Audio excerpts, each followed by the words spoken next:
Assalamu alaikum. This is Inspiring Syed Masroo. The Psychology of Money, a great book on personal development, on the advice and guidance how to make investments. It has been written by Morgan Housel. I read this book, I enjoyed a lot. I made a video in Urdu, then I thought that I should make in English so that I could share my views with my audience who don't understand Urdu or Hindi. This is a book which is about the mindset, how to make investment, how to build wealth, how to become wealthy. Morgan Housel is giving a very good example of Warren Buffett. He is saying that Warren Buffett became a multi-billionaire, almost $32 billion he accumulated after the age of 60. So it is a matter of consistency. It is a matter of compounding. He is saying that compounding is a secret weapon. I will start with few points. First and foremost, he is saying that risk and luck, they both are siblings. When you are making investment, when you are building wealth, you are paying the price for it. So your luck will play a role. Your risk-taking ability will play a role in creating wealth. Both will go side by side. He is saying that when you are making an investment, everything is not within your control. Some of the factors, those are out of your control, like luck. So he is giving the example of Bill Gates. He is saying that Bill Gates would not have been able to create Microsoft if he was not studying in a high school having a computer. And think of computer in 70s when Bill Gates was in high school. Then he is saying that making wealth is not lying in earning more money, but how much you are going to save. The tendency and the habit to save money is going to create more wealth for you. There is always an urge whereby we compare ourselves socially and we think that somebody is having a good brand of car or somebody is having a bigger house. The clothes and one is wearing are very expensive and of bigger brands. So that urge has to be resisted. If somebody is able to control that urge to spend more, somebody will make more money, will create more wealth. So the power lies in saving more money. Then Morgan is saying that you should be able to create a balance between your risk-taking ability and optimism. It is good to be optimistic all the time. It is good to see the positive side. But sometimes uncontrolled optimism is really very risky and harmful. It is better that you calculate your risk and you should be realistically optimistic. It is how you will be able to make good decisions, good financial and investment decisions, and you will be able to create a good wealth. Then he is saying that failures and errors, those are part of life. Those are parts of investment. Those are part of your ability to become a businessman, an entrepreneur, and make more money.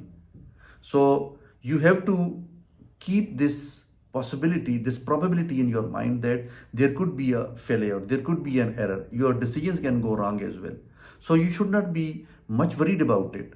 And you keep this factor into your mind that all your decisions that you make will not be successful. Maybe you are making 10 decisions and out of those 10 decisions, only 1 or 2 are going to be successful and giving you more benefit, giving you more return. So this probability is to be kept into mind when making any investment and when you are going to embark upon a journey where you become an entrepreneur, a businessman, and you are trying to be more wealthy and more rich.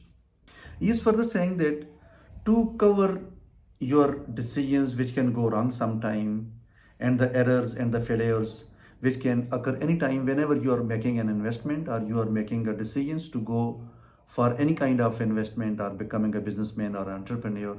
So you should have sufficient savings, which will be your safety valve. So the habit of saving is very important. If you have sufficient amount of savings in your pocket, in your bank account, and the cash in hand is really more and really immense, it will save you in your difficult times. Life is different. Life is unpredictable. Anything can go wrong at any point in time. There could be a disaster. There could be a financial turn down. So at that point in time, your savings will be able to protect you. Then he is talking about the freedom. What is the ultimate goal of your financial gains, your financial investments? It is your freedom to have more time. So the time should be in your control. If the time is in your control, you will be able to make your life as per your own desires, as per your own wishes. So you try to be more free, you try to be more independent. Then he is saying that you should know your identity. It means that you should understand your short term and long term goals. That what goals you should set for yourself in terms of making investments in a shorter period of time and then over a longer period of time, because shorter period of time will give you less return as far as the longer period of time and the goals over a longer period of time will have a bigger return. When you are going to keep your investments for a longer period of time, whether it is a share investment or it is some other investment, so it will give you more return. So you should have more patience, you should have more consistency, you should be more persevering, so that you could keep your savings, you could keep your investments intact, and you are able to make more return on your investments, on your savings. Then he is saying that your desires and your goals, these are evolving in nature. Those will evolve over a period of time. Your needs can change, your goals can change, your desires can change. So you keep your plans flexible. You don't need to be really too stringent and too strict about your financial goals, about your financial investments. Keep those and flexible so that you could really set them as per your own needs, as per your own savings. Your needs can change. Sometimes you need more money to spend. It could be your health, it could be your family well-being, your children education, any goal which is much important than making an investment. So you have to keep your plans, your goals flexible, so that you could set your target and you are able to achieve your both ends of taking care of your family and the bigger goals, and at the same time making investments.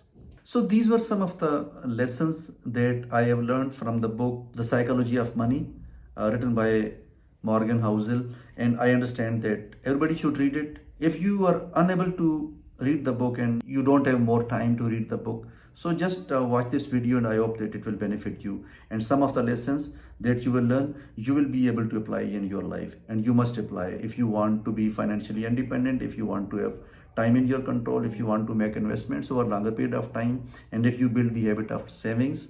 So all these advice and guidance, it will be greatly helpful in building your wealth, in making you wealthy, in making you more sagacious and more wise in terms of your money management, financial management, and savings. I wish you all the best. Take care.